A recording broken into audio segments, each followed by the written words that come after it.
নমস্কার। খবরদার, কথা নয়। নির্বাচন কাল থেকে শুরু হয়ে যাবে।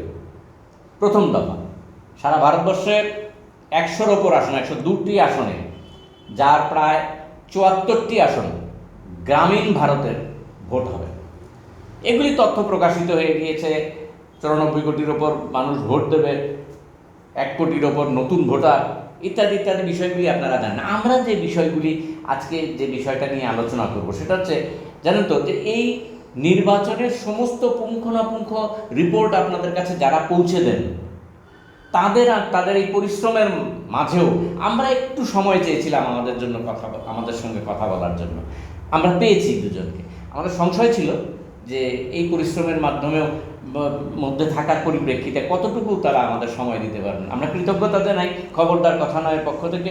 2 সাংবাদিক, এই রাজ্যের প্রতিদর্শ সাংবাদিক, এরা প্রচণ্ড পরিশ্রম করছেন এই নির্বাচনকে সামনে রেখে। শুধু নয়, গত বেশ কয়েকটি নির্বাচনে তারা পরিশ্রম করেছেন। আমার ডান দিকে রাজেশ কর বসেছেন সাংবাদিক, বাঁ দিকে প্রশান্ত চক্রবর্তী, এই মুহূর্তে এই রাজ্যের সিনিয়র জার্নালিস্ট যদি আমরা বলি, তার মধ্যে তারাও পড়েন। সুতরাং কোনো রাগঢাকের বিষয়ই নেই।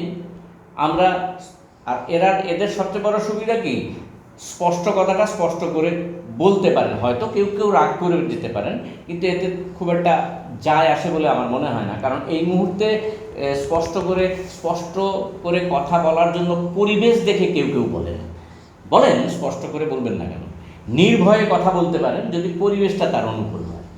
ঘটনাটা তাদের কাছে খুব একটা প্রযোজ্য না। সেই জন্য তাদের অনুরোধ করেছিলাম আমাদের একটু সময় দেওয়ার জন্য। আমরা সংক্ষেপে হলেও আপনাদের কাছে পৌঁছে যাব যে কি সমস্যা হয় তাদের, বা এই যে সাংবাদিকতা করার বা এই যে নির্বাচনের ক্ষেত্র থেকে নিজেকে তৈরি করে নিয়ে এসে মানুষের কাছে তার নির্বাচনের খবরটা পৌঁছে দেওয়ার যে একটা আনন্দ, সেই আনন্দটাই আমরা আজকে নিজেদের ভেতরে ভাগ করে নেব, আপনাদেরও শোনাবো। আর এই আনন্দটা আস্তে আস্তে এই আনন্দের মাঝে কি কোনো কালো মেঘ ঢুকে পড়ছে, সেই প্রশ্নও আমাদের থাকবে। রাজেশের কাছে সরাসরি চলে যাই। 18 লোকসভা নির্বাচন, এই নির্বাচনের পরিপ্রেক্ষিতে এই মুহূর্তে সাংবাদিকরা তাদের স্বাভাবিক কাজকর্ম কি করতে পারছে? ধন্যবাদ মনিবাইদা। প্রথমত একটা শুরুতে বলে নেব যে এখনও আমি সাংবাদিকতা শিখছি। আমার অনেক সিনিয়ররা আছেন, এখনও আমি ওদের কাছে ওদের পায়ের ধুলি মাত্র। দ্বিতীয়ত, সোজাসুজি প্রশ্নে চলে গেলে, যে আপনি রাজ্যের একজন প্রাক্তন ক্রিকেটার, খেলার মাঠ নিয়ে একটা উদাহরণ হিসেবে যদি আমরা বলি, খেলার মাঠে ক্রিকেট আমরা দেখি T20, কমেন্টেটর থাকেন, নতুন যোগ হয়েছে চিয়ার লিডার্স। একটা সময় আমরা দেখেছি যে ভারতের এই যে রাজনৈতিক অবস্থা, অর্থনৈতিক অবস্থা, সমাজের অবস্থা, এইগুলি কমেন্ট করত। নির্ভয়ে সাংবাদিকরা লিখতেন। আমরা প্রচুর সিনিয়র জার্নালিস্টদের লেখা দেখেছি, ওদের লেখা থেকে শিখেছি। সামগ্রিক বিষয়টা আসতো, নির্ভয়ে ওরা ওদের প্রতিবেদন রাখতে পারত। এখন সিনারিওটা তেমন নেই। এখন হয়ে গেছে অনেকটা যেমন শাসক দলই চায় চিয়ার লিডার গোছের কিছু থাকুক। ওরা ওই ধরনের সাহসী সাংবাদিকতা, সহিষ্ণুতা, সমালোচনা সহ্য করার মতো ক্ষমতা, সংবাদ মাধ্যমকে কাজ করতে দেওয়ার স্বাধীনতা, সেটা এই স্পেসটা এখন খুবই সংকুচিত হয়ে গেছে, একেবারেই উধাও হয়ে গেছে। এখনও বলার মতো অবস্থা নেই, কিন্তু ক্রমশ সংকুচিত হয়ে আসছে। এটা সমাজের জন্য বিপদের। ঠিক, রাজেশ একদম স্পষ্ট করে যেটা বল। প্রশান্ত, তোমার কাছে যেটা জানতে চাইছি সেটা হচ্ছে এই যে বিষয়টা রাজেশ যেটা অনুধাবন করতে পেরেছে যে সমস্যাটা আছে, স্বাভাবিক বিষয়টা নেই, তো সেই ক্ষেত্রে যে এই যে মানে মানুষের কাছে যে ব্যাপকভাবে বিশ্বস্ত থাকার যে বিষয়টা, এটা কি একটু আক্রান্ত হচ্ছে সাংবাদিকদের? নিশ্চয়ই হচ্ছে। প্রথম কথা হচ্ছে যে সাংবাদিকরা তো নিজেদের ইচ্ছায় কাজ করছেন না। তাদের তো বলে দেওয়া হচ্ছে তুমি এই লাইনটা ধরো, এই লাইনে তুমি হাঁটো। কারণ পলিসি তৈরি করে দিচ্ছেন। এখানকার একটা মজা হচ্ছে এখানে কোনো গোষ্ঠী সংবাদপত্র পরিচালনা করছেন না, কোনো ব্যক্তি করছেন। আমরা যদি দেখি দুটো কাগজকে যদি আমরা বাদ দিই, বিশেষ করে ডেইলি দেশের কথা কিংবা দৈনিক সংবাদ, এরা একটা পার্টি দ্বারা পরিচালিত, আবার আরেকটা হচ্ছে একটা ট্রাস্ট দ্বারা পরিচালিত। কিন্তু দুটোরই দুটো পলিসি রয়েছে, সেখানে যারা কাজ করছেন তারা ওই পলিসি অনুযায়ী কাজ করছেন। রাজেশ তার ইচ্ছে মতো কাজ করতে পারছেন না, আমি যদি সেখানে ইনভলভ থাকি আমি আমার ইচ্ছে মতো নিউজটা করতে পারছি না, আমাকে ওই পলিসি অনুযায়ী চলতে হচ্ছে। এই পলিসি অনুযায়ী চলতে গিয়ে দেখা যাচ্ছে যে কাজটা আমি যে নিউজটা আমি আজকে করে নিয়ে গেলাম, তার যে লাইন আমি তৈরি করেছিলাম, সেই লাইন পরদিন সকালে কাগজটা যখন বেরোচ্ছে সেটা ঘুরে গেছে। এই কারণে ঘুরে গেছে কারণ আমার লেখার সঙ্গে আমার হাউসের পলিসি মেলেনি।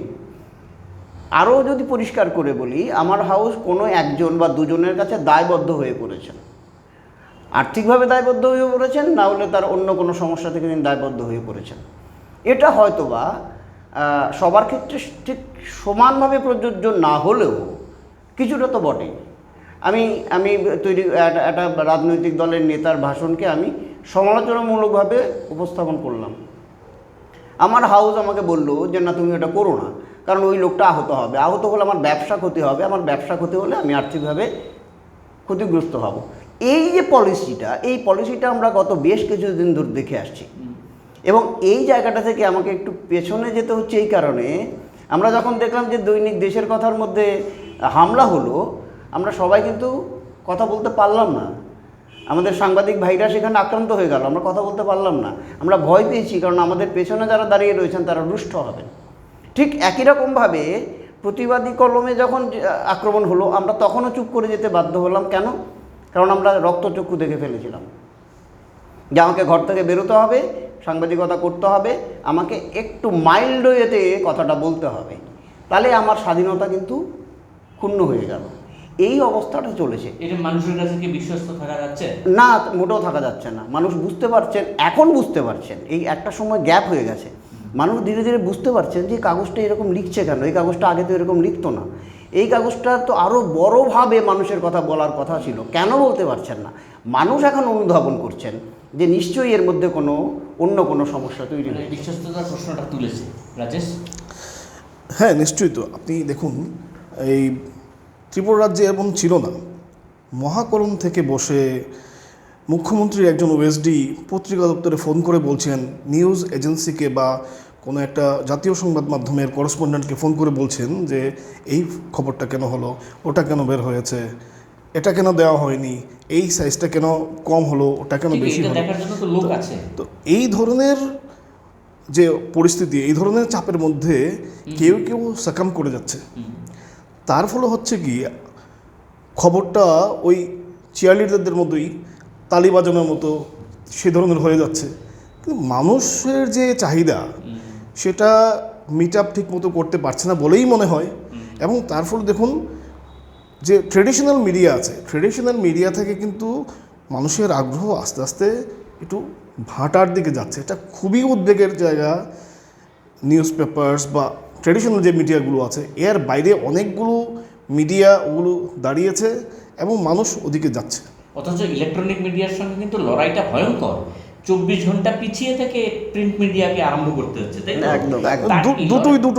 দুটো আলাদা জায়গা আছে, অ্যাডভান্টেজ আছে, ডিসঅ্যাডভান্টেজ আছে, পৌঁছানোর ব্যাপারটা দুটোই আলাদা, নিজের স্বকীয় জায়গা আছে দুটোরই। আপনি ইলেকট্রনিক মিডিয়া যদি বলুন, আপনার একটা নির্দিষ্ট টাইম ফ্রেম আছে, আপনাকে ওই টাইম ফ্রেমের মধ্যে শেষ করতে হবে। পত্রিকার ক্ষেত্রে টাইম ফ্রেমটা অসুবিধা নেই, ওর কাছে স্পেসের ফ্রেমটা হলো গিয়ে বড়, পত্রিকার পাতার ফ্রেমটা। ডিসঅ্যাডভান্টেজেস আছে, আবার অ্যাডভান্টেজও আছে, অনেক বেশি তথ্য দেওয়া যেতে পারে।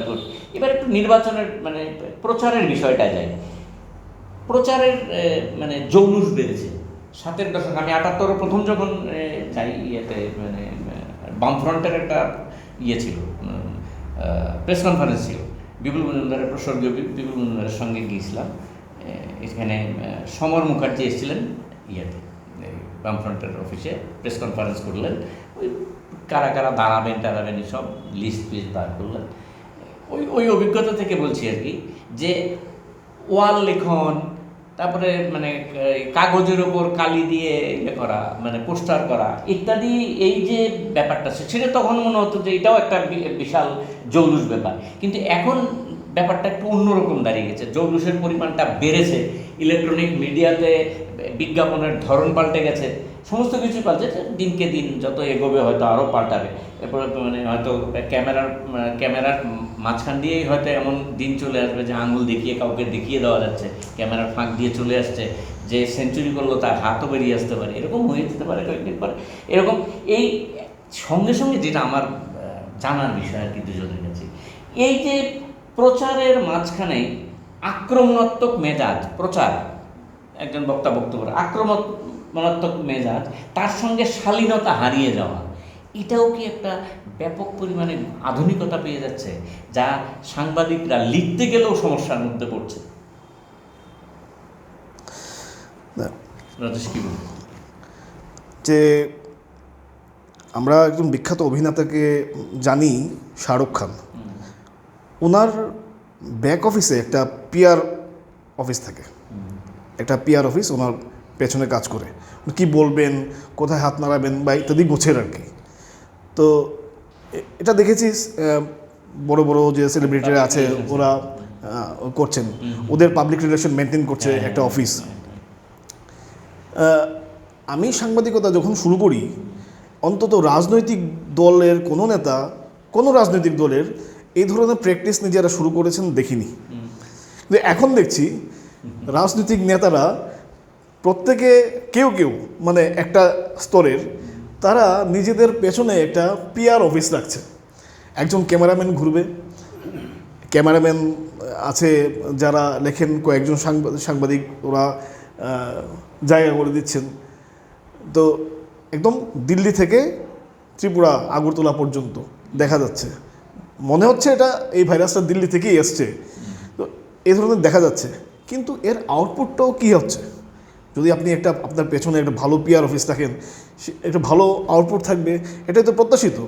কিন্তু এমন কিন্তু হচ্ছে না। আপনি দেখুন, গত পরশুই একজন প্রাক্তন মুখ্যমন্ত্রী যে ভাষায় আরেকজন প্রাক্তন মুখ্যমন্ত্রী সম্পর্কে কথা বলছেন, তো এটা কি হতে পারে? এটা তো নিশ্চয়ই শালীনতা গর্হিতই আমরা বলবো, যে রাজনৈতিকদের ভাষা, ওদের একটা গরিমা রাখা, ওদের ব্যবহারের মধ্য দিয়ে তাদের ব্যবহার যেমন হবে, তাদের থেকে সমাজে যাচ্ছে, তো সমাজ তো ওদের দেখছে, তো ওদের থেকে যাচ্ছে, ওরা কিভাবে ডিল করছে, কি অ্যাপ্রোচ নিয়ে ওরা চলছে, এর থেকে কিন্তু সমাজের মধ্যে প্রবাহিত হয়। এদিকে মানে সাংবাদিক হিসেবে লিখতে গিয়েও কি সমস্যায় পড়ছে? এই প্রশ্নের উত্তরটা প্রশান্ত দাই যদি ভালো কি বলবি? না, এটা তো ঠিক। কি বল? এটা সাংবাদিকদের মানে আমাকে অন্য একটা জায়গায় বলতে হয় যে আপনি যে ধারায় সাংবাদিকতা করে এসছেন, এখন আর সেই ধারাটা নেই। খুব দুঃখের সঙ্গে বলতে হচ্ছে, খুব দুঃখের সঙ্গে বলছি, আমি কাউকে আঘাত করার জন্য বলছি না, লাইনটাই চেঞ্জ হয়ে গেছে। লাইনটা চেঞ্জ হয়ে গেছে। যেমন প্রতি নববর্ষে, প্রতি বিজয়া দশমীতে বা পুজোর আগে সাংবাদিকরা টাকা পান, প্যাকেট পান, জামা পান, ওই স্যুটের কাপড়, প্যান্টের কাপড়, জুতো, এগুলি পান, পেয়ে থাকেন, ক্যাশ পেয়ে থাকেন। ফলে তার কাছে কোনো একজন ব্যক্তিকে প্রচার দেওয়াটা একরকম দায়বদ্ধতা তৈরি হয়ে যায়। আর আপনার কাছে, আমার কাছে, রাজেশের কাছে এই বিষয়গুলি, এই মানে এই পদ্ধতিটাই অন্যরকম।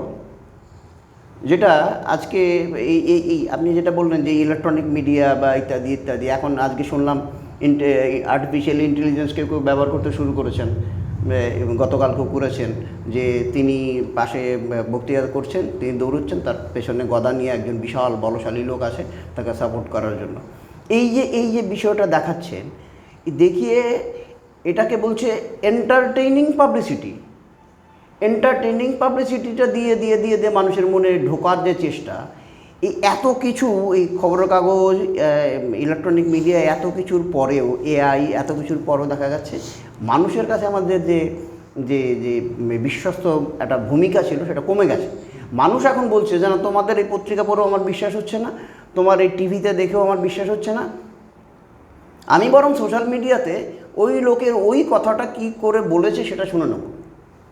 একটু আগে এখানে আসার আগে আমার সঙ্গে কথা হচ্ছিল, মুম্বাইয়ের একজন বিখ্যাত ভদ্রলোক, আমি যে ইউনিয়নটা করি সেই ইউনিয়নের সঙ্গে তিনি যুক্ত। তিনি প্রায় কেঁদেই ফেললেন আজকে।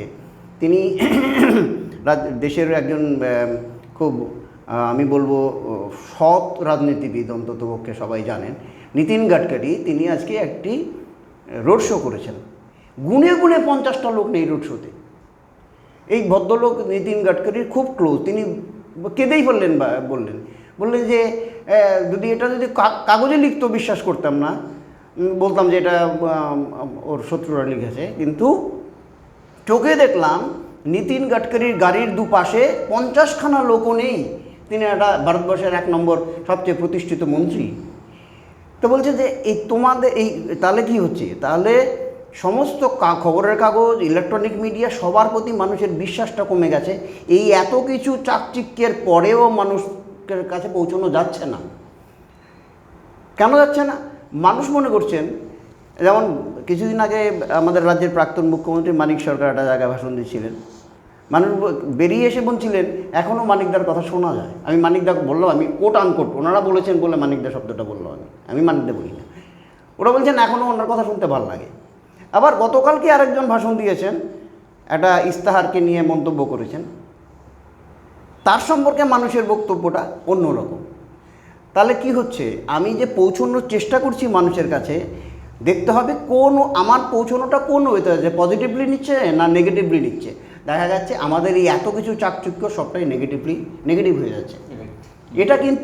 এটা কিন্তু প্রচারের, আমরা যতই বাইরে থেকে বলি না কেন যে এই দল প্রচারে এগিয়ে আছে, ওই দল পিছিয়ে আছে, আসল কথা তা না। আসল কথা হচ্ছে মানুষের কাছে পৌঁছতে পারলাম কতটুকু। আমার চোখে দেখলাম বাইরে, যেমন আজকে সমস্ত কাগজে শাসক দলের যে ইস্তেহার, যেটা সংকল্পপত্র, সেটা বেরিয়েছে।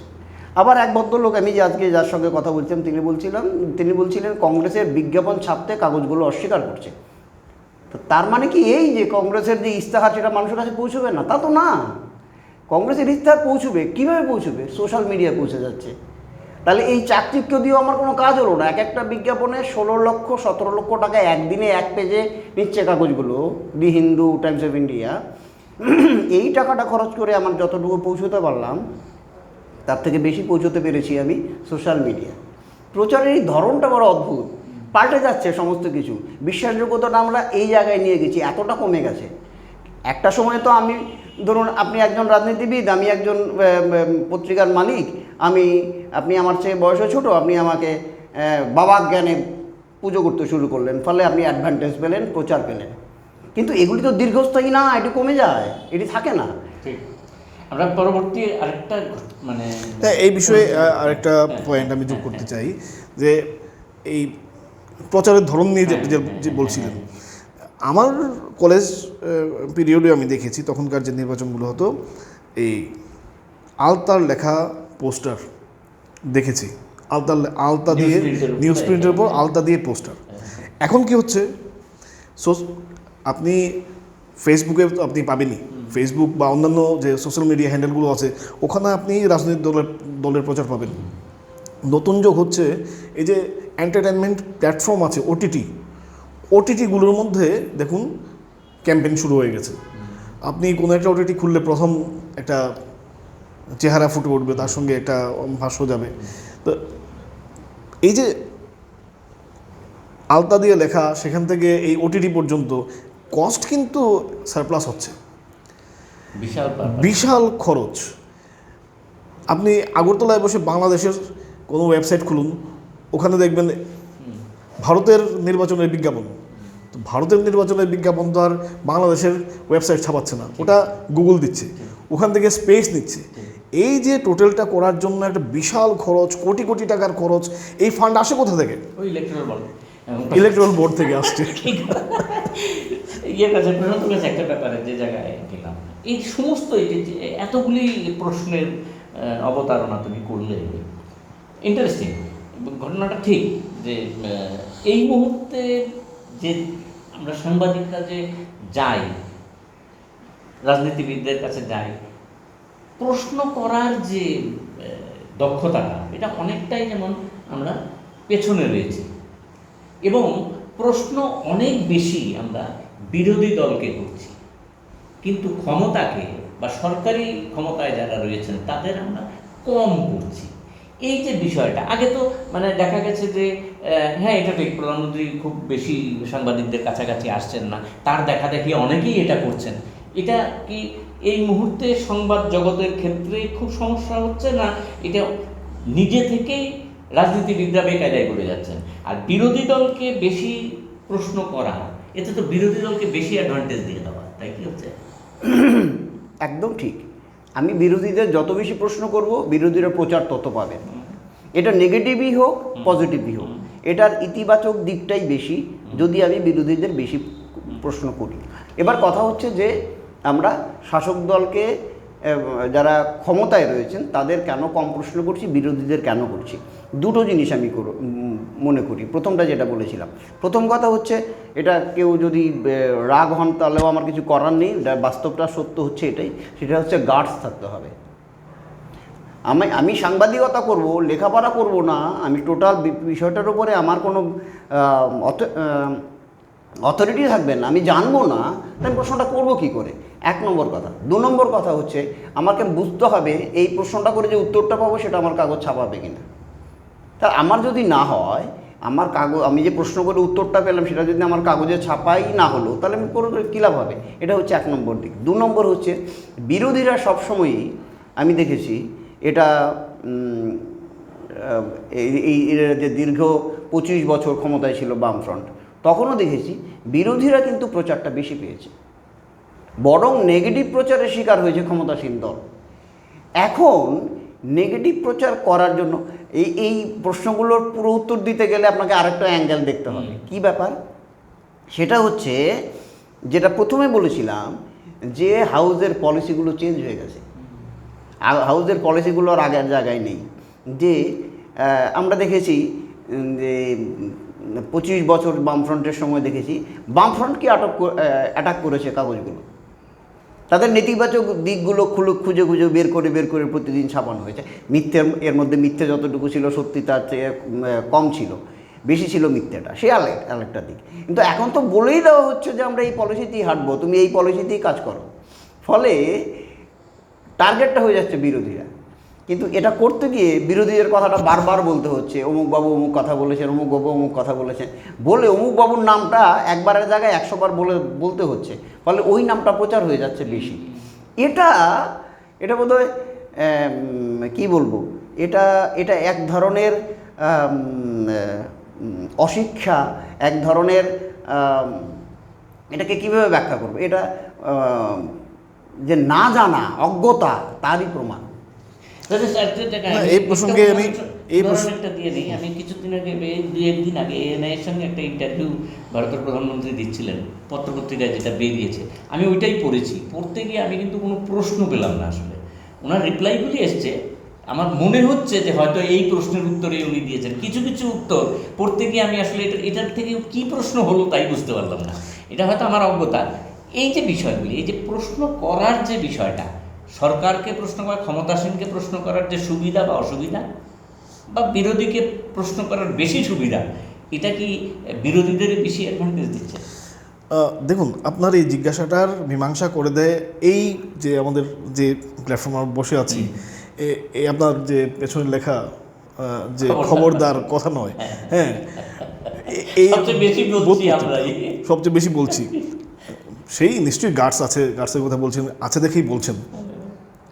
দেখুন, আমাদের দেশের গণতন্ত্র, আমাদের সংবিধানে যে গণতান্ত্রিক অধিকার দিয়েছে, আমরা ফ্রি স্পিচের অধিকার পাই ভারতে।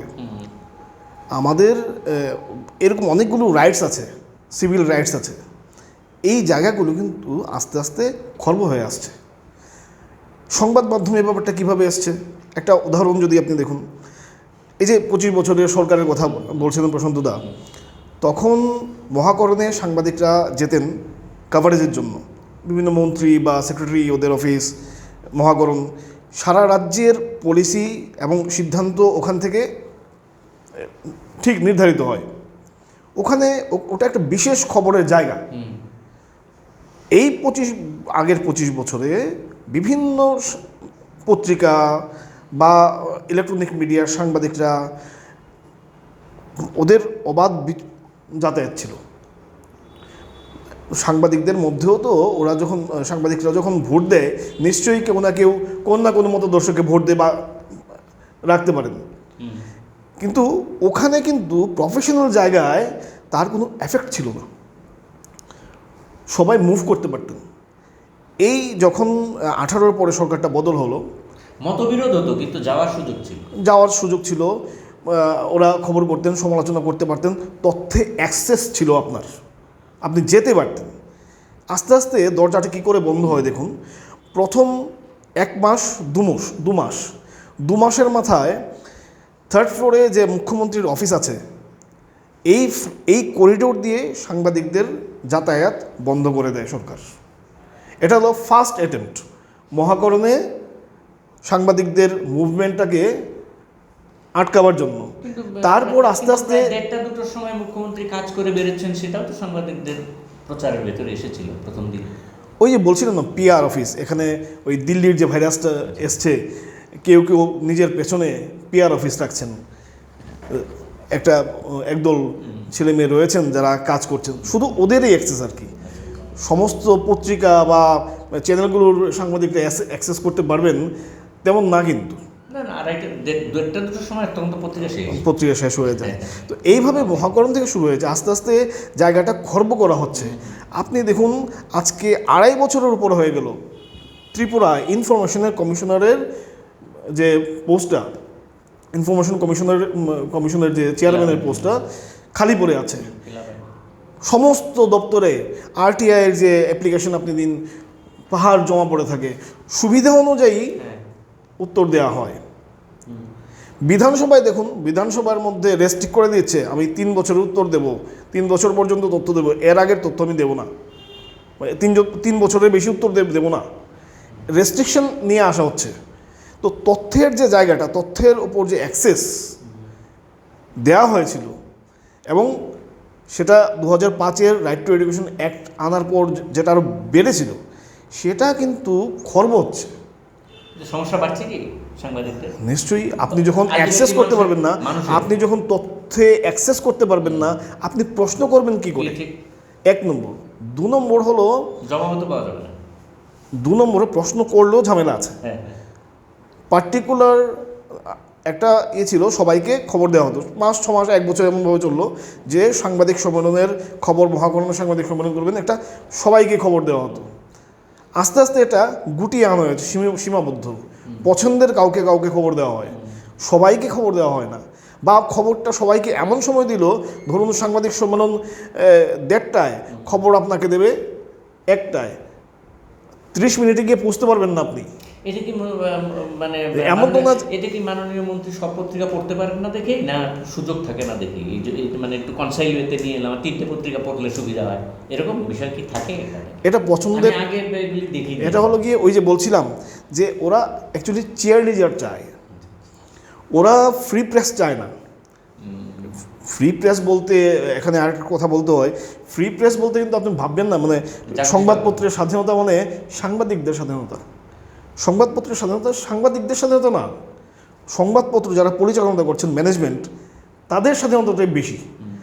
এখন আপনি একজন সাংবাদিক সম্মেলনে যাচ্ছে মহাকরণে, একটা প্রশ্ন করলো, যার উত্তর দিতে মন্ত্রীর অসুবিধা হলো, পরদিন ফোন যায়, বা প্রশ্নটার পরেই ফোন যায় যে এই যে প্রশ্নটা হয়েছে এটা তো একটু বেকায়দায় পড়ে গেছে, হয়নি, ঠিক হয়নি।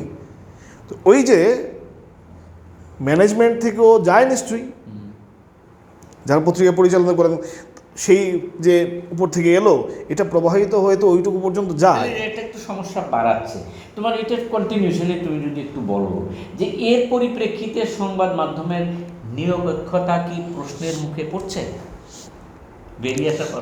ব্যক্তিগতভাবে আমি মনে করি না যে নিরপেক্ষ কেউ থাকতে পারে, আপনাকে একটা পক্ষ তো নিতেই হবে।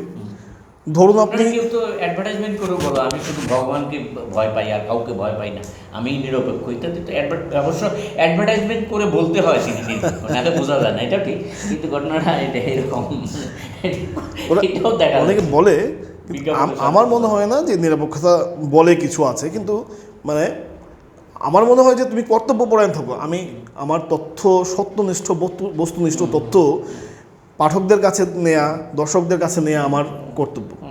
আমি এই কর্তব্যটা ঠিক মতো করি, আমি ওটাকে প্রেফার করি। ঠিক এই জায়গায় প্রশান্ত নিরপেক্ষতার কি প্রশ্ন? না, নিরপেক্ষতা বলে তো কিছু থাকা, পক্ষ নিরপেক্ষ এগুলি তো কথা না। যেমন একটা তথ্যটা এটার আবার নিরপেক্ষতা এটা হচ্ছে ডিস্টর্ট যাতে না হয়, এবং কোনটা নিউজ হতে পারে কোনটা নিউজ হতে পারে না। যেমন মুখ্যমন্ত্রী সম্পর্কে আমরা দেখেছি অতীতে, এই সাম্প্রতিক অতীতে এমন কিছু খবর কিছু ইলেকট্রনিক মিডিয়ায় করা হয়েছে যেগুলি তার ব্যক্তিগত জীবন নিয়ে। কেন হবে? এটা তো নিউজও না, এটার পক্ষে বিপক্ষে নিরপেক্ষতা পেক্ষতা কোনোটারই কিছু পড়ে না। তাহলে একটা মানুষকে আমি হেও করতে গিয়ে হ্যাঁ গসিপ হয়ে যাবে কেন? এটা গসিপ হয়ে গেছে। এই জায়গাটা যদি আমরা বাদ দিই তাহলে তথ্যের জায়গায় যেন কোনো ডিস্টর্ট না হয়। আমরা অতীতেও দেখেছি তথ্যের ডিস্টর্ট হয়েছে, আগের মুখ্যমন্ত্রীকেও দেখেছি আমরা বিচ্ছিরিভাবে তিনি মিথ্যা নিউজের শিকার হয়েছেন। এখনকার এই যিনি মুখ্যমন্ত্রী তার ক্ষেত্রেও আমরা এই রিসেন্টলি দেখেছি ইলেকট্রনিক মিডিয়া, কোনো একটি ইলেকট্রনিক মিডিয়া তাকেও অ্যাটাক করা হয়েছে। আমরা বলছি যে কারোর ব্যক্তি উদ্দেশ্য বা তার গ্রাসটাকে মেটানোর জন্য কাউকে অ্যাটাক করা বেছে এটা করতে গিয়ে আসল যে সংবাদটা এটা পৌঁছচ্ছে না। আর ওই একজনের জন্য আপনি বিপদে পড়ছেন, আপনার ভাবমূর্তি ক্ষুণ্ণ হচ্ছে, ওই লোকটার জন্য গোটা যে পাঠক সমাজ তারা বলছে এই কমিউনিটিটাই বাজে। যেমন আমি বলি, এখন কিন্তু কেউ আর ইলেকট্রনিক মিডিয়া এই যে ন্যাশনাল চ্যানেলগুলি আর দেখছে না, তার টিআরপি কমে গেছে। কমে যাওয়ার কারণটা কি হচ্ছে? বিশ্বাসযোগ্যতাটা হারিয়ে ফেলেছে। কারণ ওটা নিউজ চাচ্ছে না, ভিউজ এসে গেছে ম্যাক্সিমাম। দেখা গেছে আপনি কোনো একটা কাগজের একটা নিউজকে আপনি একটা কপি হিসেবে নিয়ে দেখুন, তার মধ্যে দুটো যদি তথ্য থাকে 200 থাকবে তার ভিউজ। ফলে এটা পড়ে আর মানুষ কিছু পাচ্ছে না। কোন থানায় কোন থানেদার তিনি মদ খেয়ে পড়ে গেছেন সেটাও যদি নিউজ হয় তাহলে মানুষের আস্তে আস্তে মানুষের পাঠকের স্ট্যান্ডার্ড কমে যেতে বাধ্য। এইভাবে পুরো ব্যাপারটা চলে গেছে। ফলে যে স্ট্যান্ডার্ড, যে মিশন মুডে ভূপেন দত্ত ভৌমিক কাজ করতেন, বিপুল মজুমদার কাজ করতেন, সমীরণ রায় কাজ করতেন, গৌতম দাস কাজ করতেন, হ্যাঁ, এই যে বিষয়গুলো, এই মুডটা চলে গেছে। আমরা ধীরে ধীরে স্ট্যান্ডার্ড নিচে নেমে গেছে। তিহার জেল থেকে এসে আমরা এখন অনেকে কাজ করছি, হ্যাঁ, মিডিয়ার বড় ব্যারন হয়ে গেছি। এমন অনেক ছেলেকে আমরা দেখেছি এখন আমাদের আশপাশে বিভিন্ন জায়গায় ওরা কাজ করে বেড়াচ্ছে, যাদের বিভিন্ন প্রেস কনফারেন্সে গিয়ে আমরা তাদের হাসির খোরাক হয়ে গেছি। আমাদের ব্যক্তি জীবন, ঘরে যে জীবনটা আমরা লিড করছি সেই জীবন আমরা বাহ্যিক বাইরে এসেও লিড করতে শুরু করে দিয়ে সংবাদপত্রের যে স্যাংটিটি, তার যে উচ্চতা, তাকে আমরা নিচে নামিয়ে ফেলছি। ফলে নিরপেক্ষতা, অন্য কিছু, সব কিছু ধুলো মিশে যাচ্ছে। এবং এটা বোধহয় আরও দিন যত যাবে, যদি খুব ভালো রেগুলেটেড মানে ক্ষমতায় যারা বসে আছেন তাদেরই দায়িত্ব বেশি, তারা যদি এটাকে নিয়ন্ত্রণ করতে না পারেন তাহলে মুশকিল হয়ে যাবে। কেমন মুশকিল হবে? যে কোনো প্রশ্নই যে মুখ্যমন্ত্রীকে করা যায় না, যে তার রিলেটেড না হলে যে তাকে করাটা ঠিক হবে না, কিংবা বিরোধী দলনেতাকে এই প্রশ্নটা করাটা ঠিক হবে না কারণ তিনি এটার সঙ্গে রিলেটেড না, আপনার মন্তব্য কি বলুন, এগুলি বলে সবটাকে একটা হাসির খোরাক বানিয়ে ফেলা হয়েছে। বলে কাগজ বলুন, ইলেকট্রনিক মিডিয়া বলুন, সব কিছুর প্রতি মানুষের বিশ্বাসযোগ্যতা কমে যাচ্ছে। মানুষ ঘুরে ফিরে সেই আবার সামাজিক মাধ্যমে ফিরে যাচ্ছেন, যেটাকে তাদের বিশ্বাসযোগ্য বলে মনে হচ্ছে। আমরা সময় প্রায় শেষ সময়ে চলে এসেছি। আপনারা যেটার জন্য অপেক্ষা করছেন আমাদের ধারণা, সেটা হচ্ছে যে এবারের নির্বাচন, এই মুহূর্তে এবারের নির্বাচন, কেউ বলছে কোনো ইস্যুই নেই, কিন্তু সাধারণ মানুষ বা সাংবাদিকরা মনেও করেন যে প্রচুর ইস্যু রয়েছে। তোমার কাছে যাচ্ছি, এবারের নির্বাচনে সামগ্রিকভাবে, ত্রিপুরার জন্য বলছি না, শুধু সমস্ত ভারতবর্ষব্যাপী ইস্যু তো প্রচুর, কোনটা বেশি গুরুত্ব পাচ্ছে? শাসক দল এবং শাসক জোট এবং বিরোধী জোট আলাদা আলাদা ওদের ইস্যু আছে, ওরা এই ইস্যু নিয়ে ময়দানে আছে। তো আমরা দেখেছি যে এই যে ভোটের প্রচারের শুরুতে যারা শাসক জোট আছে ওদের তরফ থেকে রাম মন্দির বা ইত্যাদি কিছু ইস্যু, এগুলো তোলা হচ্ছিল। বিরোধী তরফ থেকে শুরু থেকেই ওরা সংবিধান রক্ষা, গণতন্ত্র রক্ষা এবং তার যে উপর আঘাতটা, এর ফলে মানুষ কীভাবে সাফার করছে, কথা বলার জায়গাটা কমে যাচ্ছে, মূল্যবৃদ্ধি, এরকম অনেকগুলো ইস্যু তুলছে।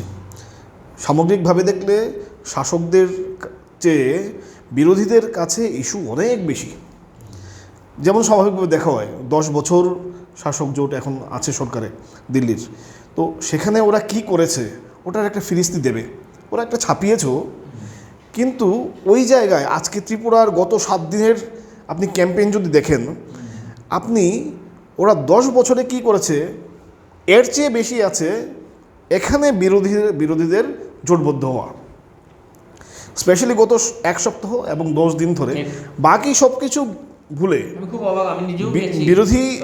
বিরোধীদের উপর সরকারের যে পক্ষ, তাদের আক্রমণের নিশানা হয়েছে যে তাদের জোটবদ্ধ হওয়া। সরকারের পক্ষ 10 বছর সরকারে থেকে কি কি করেছে, যা যা হবার কথা তা হয়নি কেন? যেমন দেখুন ফেনী সেতু 1.5 বছর, প্রায় 2 বছর হতে এলো, ভার্চুয়াল উদ্বোধন হয়েছে, এখনও চালু হয়নি। ওটা বামফ্রন্ট সরকারের সময়কার প্রজেক্ট ছিল। এখানে আখাউড়া রেলওয়ে প্রজেক্ট, এটা লেফট রেজিমে লাস্ট লেফট গভর্নমেন্ট ছিল, তখন জমি অধিগ্রহণ পর্যন্ত শেষ হয়ে গেছে। 6 বছরে বাকি কাজটা এখন পর্যন্ত শেষ করে লাইনটা চালু হলো না। তো এই ধরনের যে বিষয়গুলো আছে, এগুলো হলো না কেন? কৈলাসহরে 10,000 কোটি টাকার একটা প্রজেক্ট হবার কথা ছিল, ওএনজিসি, চম্বল গ্যাস ফার্টিলাইজার আর ত্রিপুরা গভর্নমেন্ট একটা ত্রিপাক্ষিক চুক্তি হয়েছিল। ওই হিউজ অ্যামাউন্টের বিনিয়োগ, এটা শেষ পর্যন্ত এলো না কেন? কারখানাটা হলো না কেন? হাজার হাজার লোকের কর্মসংস্থান হতে পারত। আপনার বছরও আমাদের যে স্বাস্থ্য খাতে NHM এর মধ্যে দিয়ে গ্রামীণ চিকিৎসা, মূলত গ্রামীণ চিকিৎসার বিস্তর কাজ হচ্ছে। NHM 33 কোটি টাকা ছেটে দিয়েছে এবছরের, এটা ছেটে দিল কেন? গত বাজেটে আপনি যদি দেখেন, গত স্টেট বাজেটে, সেখানেই দেখা যাচ্ছে যে সেন্ট্রাল গভর্নমেন্ট তার অ্যাসিস্ট্যান্স প্রায় 800 কোটি টাকা কমিয়ে দিয়েছে। ওটা কমিয়ে দিল কেন?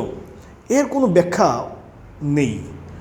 এইগুলোর জায়গায় এখন সুযোগ ছিল, সেগুলোর জায়গায় এখন বিরোধী জোটকেই ওরা টার্গেট করছে, নানা কথা বলার চেষ্টা করছে। আরেকটা প্রয়োজন ছিল যে আমরা দেখেছি প্রায় 4 বছরের বেশি সময়ে একজন মুখ্যমন্ত্রী ছিলেন, সাডেনলি উনি চেঞ্জ হয়ে গেলেন, ওনাকেই তো আবার ফিরিয়ে আনা হয়েছে। তো এটা কি প্রেক্ষাপটে সরিয়ে নেওয়া হলো? আবার তো পাবলিকের সামনে ওনাকে প্রেজেন্ট করছে শাসক দল, তো কি প্রেক্ষাপটটা হয়েছে প্রেজেন্ট করছে, তার কোনো ব্যাখ্যা কিন্তু নেই। সেই তুলনায় বলবো বিরোধীদের কাছে অনেক ইস্যু আছে, ওরা তুলেছে, মূল্যবৃদ্ধি থেকে শুরু করে, বেকারি থেকে শুরু করে। ইস্যু অনেক, ইস্যু এখন গোষ্ঠী অনুযায়ী ইস্যুগুলি এক এক রকম। আমরা রেগার শ্রমিকদের কথা বলি, তাদের কাছে ইস্যু হচ্ছে তারা কাজ পাচ্ছেন না। যারা যে ছেলেটি কলেজ থেকে বেরিয়েছে তার কাছে বড় ইস্যু হচ্ছে সে কাজ পাচ্ছেন, চাকরি পাবে কি না। যে যিনি বাজারে প্রতিদিন সকালে ব্যাগ নিয়ে যাচ্ছেন বাজার করতে, তিনি দেখছেন অসম্ভব মূল্য বৃদ্ধি। আমরা যারা কাজ করছি আমরা দেখছি আমাদের কাজের নিশ্চয়তা নেই। তো এই এক একটা গোষ্ঠীর কাছে এক এক রকম। আমি ওই সংবিধান, গণতন্ত্র, এগুলি যেমন বড় বড় বুলি যেমন রয়েছে, সেগুলির প্রতি যেমন আমাকে অন্য লেভেলে চিন্তা করছি, কিন্তু আমাদের ঘরে যে খাবার নেই, সরকার এখন একটা গোষ্ঠীকে 5 কিলো করে চাল দিচ্ছে, দিয়ে অন্য গোষ্ঠীকে চিন্তা করছে যে আমি কি খাবো, আমার খাবারটা কোত্থেকে আসবে, কারণ আমার টাকা নেই, পয়সা নেই, কাজ নেই। হ্যাঁ, আপনি যদি বটতলায় কোনদিন যান, আপনি দেখবেন 11টা থেকে 12টা পর্যন্ত কয়েকশো লোক বসে থাকেন, ওরা কাজ পাচ্ছেন না। রিক্সা শ্রমিক, তার আয় কমে গেছে। অটোর সংখ্যা বেড়ে গেছে যে অটোওয়ালার তার ভাড়া দিয়ে ঘরে নেবার মতো কিছু থাকছে না। ফলে এক একটা গোষ্ঠীর এক এক পেশার লোকের কাছে এক এক রকমের পরিস্থিতি। গৃহিণী যারা, তারা বলছেন চুলো কী করে জ্বালাবো, আমার গ্যাসের দাম বেড়ে গেছে। ফলে সাধারণ মানুষের ইস্যুগুলি প্রায়োরিটি পাচ্ছে। নিশ্চিতভাবে যখন জাতীয় প্রেক্ষাপট আমরা বিবেচনা করব, তখন সংবিধানের কথা বলছেন বিরোধীরা, সেটা একটা বড় ব্যাপার। আমার রাজ্যে রাম মন্দির নিয়ে আমি কী করবো? আমার রাজ্যে রাম মন্দির বড় বিষয় নয়। সরকারও বুঝেছেন, শাসক দল দিল্লিতে যারা শাসন করছেন তারাও বুঝেছেন, ফলে রাম মন্দির নিয়ে এখন কথা হচ্ছে না। বরং কথা হচ্ছে যে এই প্রতি পাড়ায় পাড়ায় মোড়ে মোড়ে কথা হচ্ছে যে আগামী 5 বছর পরে হয়তো দেখা যাবে ভারতের যে সিস্টেম, ডেমোক্রেটিক সিস্টেমটা চেঞ্জ হয়ে গেছে। হয়তো আমরা মার্কিন যুক্তরাষ্ট্রের মতো প্রেসিডেন্সিয়াল ফরম্যাটে চলে যাব। সেক্ষেত্রে আমাদের রাজ্যের মুখ্যমন্ত্রীদের কোনো ভূমিকা থাকবে না, গভর্নররাই চালাবেন। এই যে মানসিকতাটা মানুষের মধ্যে এসে গেছে, এগুলি হচ্ছে ইস্যু। ইলেকট্রনিক বন্ড সবাই বুঝতে পারছে না। যিনি রেগার শ্রমিক তিনি ইলেকট্রনিক বন্ড বুঝবেন না, অটো শ্রমিকের ওসব নিয়ে ভাবার কোনো সময় নেই। কিন্তু যে মধ্যবিত্ত শ্রেণী, যারা রোজ কাগজ পড়েন, ইলেকট্রনিক মিডিয়া দেখেন, সোশ্যাল মিডিয়া ঘাটাঘাটি করেন, তাদের কাছে ইলেকট্রনিক বন্ড, ইলেকশন বন্ড একটা বিশাল বড় ইস্যু। এবং এটা তো ঘটনা যে এটা যার পক্ষেই যাক আমার এই কমেন্ট, এটা ভারতবর্ষের না, শুধুমাত্র গোটা পৃথিবী এত বড় করাপশনের ঘটনা এ যাবৎকালে প্রত্যক্ষ করেছে বলে আমি ব্যক্তিগতভাবে মনে করি না। এটা একটা বিশাল বড় ব্যাপার। এবার এটার চেয়ে বড় ব্যাপার, এটাকে যদি আমি একদম মুখ্য ধরি তাহলে ভুল হবে। এর চেয়ে বেশি হচ্ছে আমার পেটে, আমার অন্ন, বস্ত্র, বাসস্থান, শিক্ষা, সেটাই তো আমি পাচ্ছি না। আমাকে তো সেটা এখন যে আমি কথা প্রসঙ্গে বলি, এখন স্কুলে আমাকে প্রচুর টাকা দিয়ে বাচ্চাকে পড়াতে হচ্ছে। যেটা একটা সময় ছিল যে আমার ছেলে হেসে খেলে যাবে, দুপুরবেলা খাবে, তারপরে স্কুলেই পড়াশোনা হবে। স্কুলের টিচার নেই, কয়েক লক্ষ স্কুল বন্ধ হয়ে গেছে, কলেজের পড়াশোনা হচ্ছে না, টিচার নেই। আমাকে এগুলি দেখতে হবে। এইগুলি হচ্ছে আমাদের কাছে ইস্যু। এবার এই ইস্যুতে আমাকে কে সাহায্য করতে পারবে, মানুষ সেই বুঝে ভোট দেবে।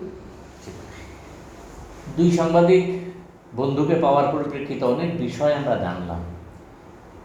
আমরা যার যার অভিজ্ঞতা থেকেই অভিজ্ঞ হই, যাই, ব্যাপারটা দেখি, জেনে নেই। ইলেকট্রনিক মিডিয়া হয়ে যাওয়াতে আমাদের হাত পা অনেক জায়গায় বেঁধেও দেওয়া হয়েছে। মুঠোফোন চলে আসাতে অনেক জায়গায় যেতে ভরসা পাই না বা যেতে হয় না। এই জায়গাগুলি সাংবাদিকদের কিন্তু অনেক ক্ষেত্রেই তাদের নিজেদের ইকুইপড করে নেওয়ার ক্ষেত্রে বাধা হয়ে দাঁড়াচ্ছে। এটা যেমন ঠিক, পাশাপাশি এবারে নির্বাচন করতে গিয়ে সাংবাদিকরা মাঠে নেমেও দেখছেন, তার আগে থেকেই তারা জানেন যে ইস্যু প্রচুর রয়েছে। 80 থেকে 90 কোটি মানুষকে 5 কেজি করে চাল বিনা পয়সায় দেওয়া হবে, এই কথাটা বলা সরকার পক্ষের ক্ষেত্রে যেমন সাংঘাতিক বাহবা পাওয়ার মতো বিষয়, পাশাপাশি সেই প্রশ্নও কিন্তু আসবে যে 80 কোটি মানুষ, তাহলে কি চাল কেনার মতো পয়সা ওদের নেই? তাহলে প্রতি মানুষের আয় বেড়েছে, এই দাবি কি সঠিক? এই প্রশ্ন পাশাপাশি চলে আসছে। কারণ কাদের মধ্যে আসছে? যারা এবার সবচেয়ে বেশি ভোট দেবেন সেই 22 থেকে 29 বছর বয়সী ছেলে মেয়েদের মনে এই প্রশ্ন আসছে। আমরা এই প্রশ্নগুলি রাখলাম। নির্বাচন সুষ্ঠুভাবে সম্পন্ন হোক, এই দাবি নির্বাচন কমিশনের কাছে রেখে আজকের এই অনুষ্ঠান শেষ করছি। সবাই ভালো থাকবেন, সুস্থ থাকবেন। দুই সাংবাদিক বন্ধুকে খবরদার কথা নয় পক্ষ থেকে আবার কৃতজ্ঞতা জানাই এবং আমাদের আশা আপনারাও আমাদের পাশে থাকবেন। এই কথা বলে আজকে অনুষ্ঠান শেষ করছি। সবাইকে অনেক অনেক নমস্কার।